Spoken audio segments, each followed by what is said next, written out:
vascaíno, fala vascaíno, vamos aqui para o nosso pós-jogo Operário e Vasco, né? Mais uma partida em que o Vasco se demonstra ineficiente no seu ataque, né? Então nós vamos bater um papo aqui sobre essa partida. Antes de tudo, se inscreva no canal, curte, compartilhe aí, ative o sininho para as notificações para vocês não perderem nada, tá? Aqui da Colina 1898.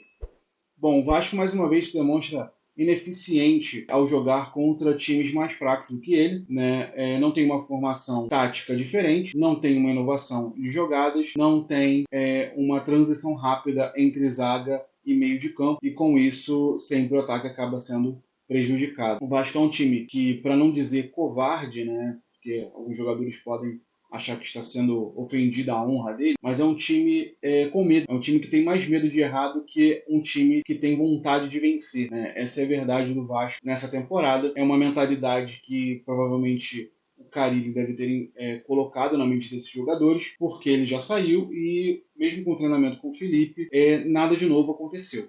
Né, o Vasco foi com a mesma escalação, a mesma formação, a gente já esperava isso, o Felipe não iria inovar em tão pouco tempo de treino, né? Foi um dia de treino, se não me engano. O Vasco não iria inovar em uma formação nova, mas a gente esperava que o Vasco fosse jogar pelo menos com mais vontade, né? Coisa que não aconteceu. O Vasco simplesmente manteve a mesma formação, manteve os mesmos jogadores. As substituições do Felipe foram as mesmas que o Carille fazia.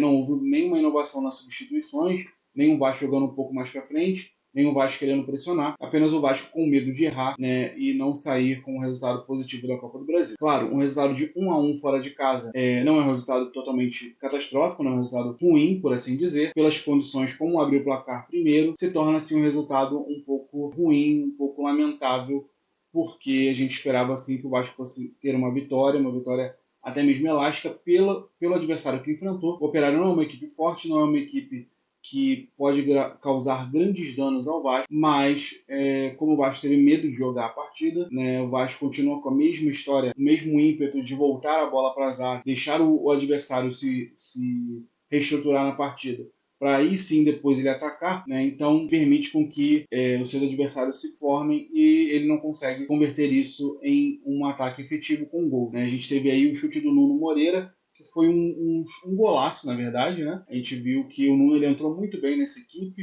é um jogador que, pelo menos ele é um dos poucos que querem alguma coisa, né? Que tem raça, que tem vontade, que tem ali o ímpeto de querer fazer alguma coisa por essa equipe, e o novo treinador ele vai ter um trabalho muito grande, principalmente na mentalidade desses jogadores. A gente vê que o problema maior está na mentalidade desses jogadores, é uma mentalidade de medo, é uma mentalidade de abatimento, é uma mentalidade de já entrar em campo achando que vai conseguir um resultado negativo. Isso me chamou muita atenção no início do ano contra o primeiro jogo contra o Flamengo, em que eu vi diversos jogadores entrando no Maracanã de cabeça baixa. Né? Você entra um clássico de cabeça baixa, isso já demonstra qual é o seu espírito em campo. Né? E o Vasco, naquela ocasião contra o Flamengo, foi completamente dominado, foi uma vergonha.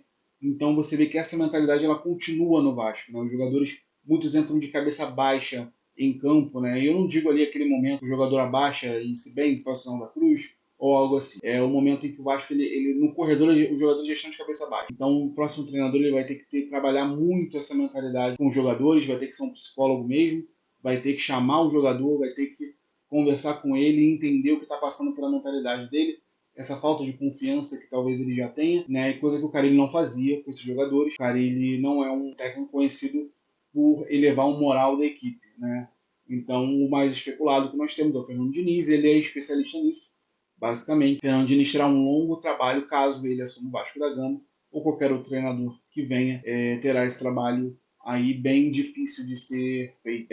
No mais, a entrevista do Felipe, eu achei que foi uma entrevista que ele não teve tanto tato para falar das coisas, principalmente sobre o Capasso. Transpareceu para nós, torcedores, né, que nós estamos lá no dia a dia da equipe, que realmente o relacionamento é péssimo entre Capasso e diretoria. O Felipe falou que teve 3 oportunidades de Capasso sair, Capasso não quis permanecer no Vasco, mas ele não está nos planos do clube. Creio que já tenha sido isso passado, o jogador, né, que ele não está nos planos do clube. Espero eu que tenha sido passado antes dele recusar essas 3 propostas, né? Mas é um ativo do clube que vai sair de graça, tá? Porque no meio do ano ele pode assinar um pré-contrato, então é mais um ativo do clube que vai sair de graça, o Vasco perdendo dinheiro aí, pagando pelo Capasso. O Felipe falou que prefere botar o garoto da base do que escalar o Capasso, que não faz mais parte dos planos da equipe. Então, mas é isso. O Vasco agora pega uma sequência difícil de jogos fora, né? Além desse, pegar o Palmeiras, que é mando de campo do Vasco, mas é um jogo fora, porque é Brasília, né? Então, perdendo esse jogo, e teremos uma sequência difícil aí de jogos fora de casa, para depois sim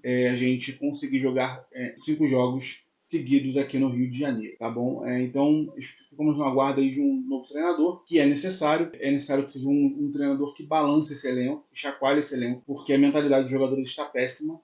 É uma equipe realmente medrosa, uma equipe que não entra com vontade de ganhar, e o Vasco necessita de ter jogadores com uma mentalidade forte, que queiram ganhar as partidas e não só tenham medo de perdê-las. Tá bom? Diga aqui para mim quem você acha que deve ser o técnico do Vasco da Gama, o que você acha que ele deveria fazer para mudar essa equipe além de reforços. Tá bom? Um grande abraço, sempre Vasco.